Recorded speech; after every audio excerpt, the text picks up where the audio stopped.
Welcome to the Pulse USA, where we provide insight, knowledge, and education on local businesses across the U.S. Hello, and welcome to another episode of the Pulse USA podcast. Today we have Victor Liu from Link High Technologies. Victor, I want to welcome you to the Pulse USA podcast.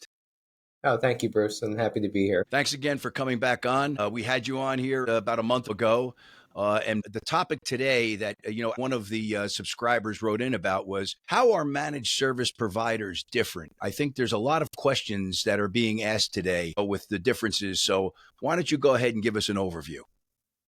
Sure. Well, we could start from the basic level. There's what we call your standard break fix service provider, and they're great, but they're more transactional. And so if something breaks, like your computer, your printer, your server, you give them a call, they come over, they fix it, they bill you on an hourly basis, and then you don't see them until the next disaster. That's the traditional IT, and that's really going away. We're what's called a managed service provider, and that is a relationship.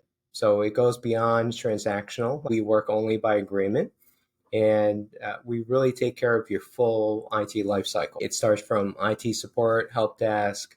More and more cybersecurity is dominant. So IT and cybersecurity are one and the same. It's really one of the most important areas or functions of an MSP. Besides that, it's taking account of everything that you need for IT. So there's backup and disaster recovery, compliance and regulatory support. That's also a huge area, and I think that's why people are choosing Link High. So if you have compliance like CMMC, PCI, HIPAA, those are pretty cut and dry. You just have to meet those compliance. But what's really driving us is compliance from your customers or vendors. So for example, our largest client sells a lot to Target. So Target provides every year a manual about this thick that I have to read on behalf of the client, because what they want is the more business you do with them, they want you to be integrated into their IT systems. And before they're going to let you join them, they want to make sure that you're secure. So that's probably the biggest driver in the last 3-4 years of our business is our clients are saying you have to do X. Or another example, I just got a call Friday. One of our great clients came back from a meeting from AT&T, and they gave them 30 pages of cybersecurity requirements that they have to implement to continue to be a vendor, right? So it'll be a project. We'll read all those requirements. I believe they're about 95% there. We'll fill out all the paperwork and we'll submit it on their behalf. Do all service providers like yourself, Victor, have to get certified a certain way, or are there levels of certification? Because you just mentioned, they want to know more about your business before they let you in to see their systems for security reasons. Are there levels of security that you also have to go through as a vendor? Yes. So I think the larger the organization or the more they're subject to compliance, they'll ask those questions. So we've been getting our CMMC certification and more cybersecurity. So I have an SSCP. We have client employees here that are going for their CISSP, which is one of the highest general security certifications. So unfortunately, cybersecurity requires certifications. IT, there's lots of certifications, but some gentleman or a woman with 20, 30 years experience, they'll do fine. But cybersecurity is heavily into certifications. And I'm sure with all of the stuff that's going on with hackers today, they're becoming more proficient with breaking into systems, and that's only going to get worse as the internet gets more competitive. But my say is, do your customers know about all of the certifications that you have and the value that you bring to their business I think is very important on your behalf. Oh, I agree.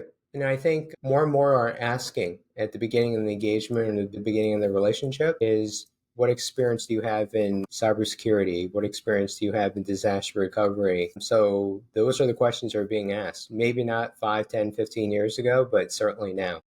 No, I can see that. I totally understand now with your overview what the differences are, but I can see where people can get confused because everybody's always looking to save money. And I don't think, and correct me if I'm wrong, the wrong place to save money is with IT, simply because you're leaving yourself open to a significant amount of risk.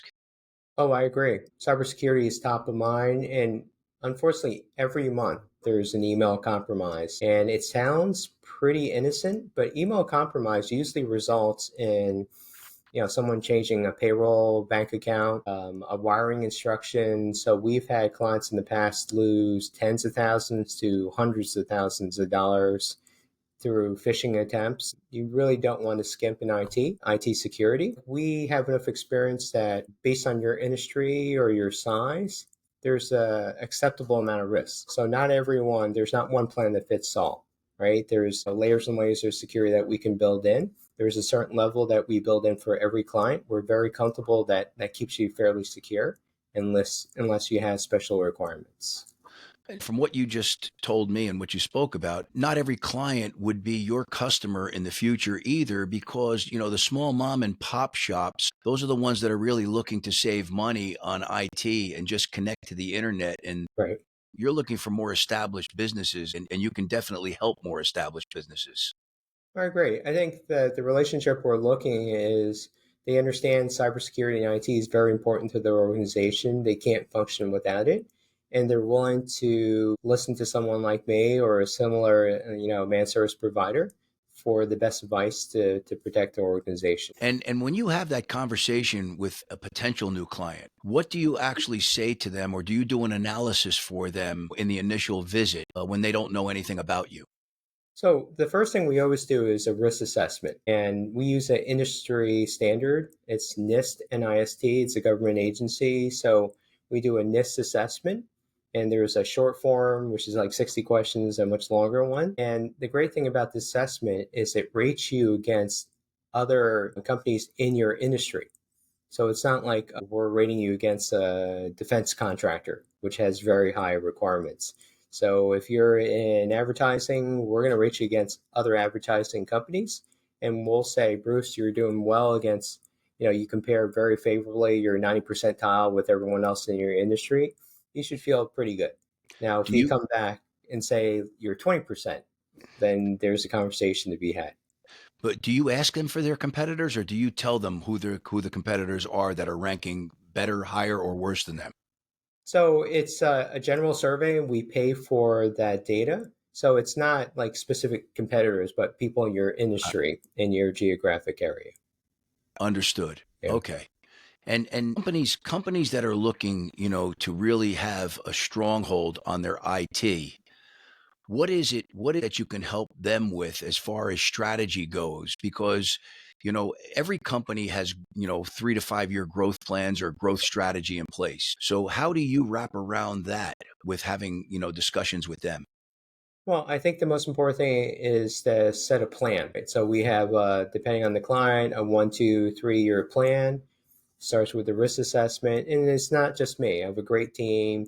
I have a CTO, a chief technology officer. I have a service delivery manager. I have a customer success manager. So the team will come up with a plan and a budget based on what you decide, that you want to spend, with some recommendations from us.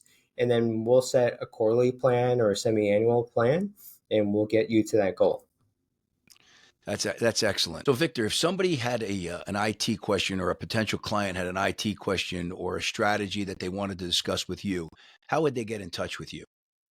Everyone's welcome to email me directly, victor@linkai.com. You can look me up on LinkedIn, and I'd be happy to talk to anyone that's seen this podcast and just reference Bruce Porters.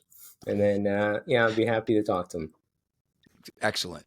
Victor, I want to thank you very much. This was great information and insight as to MSP providers. And thank you very much for coming on. You bring on some good information and good insight. Great. Thank you, Bruce. Thank you so much, Victor.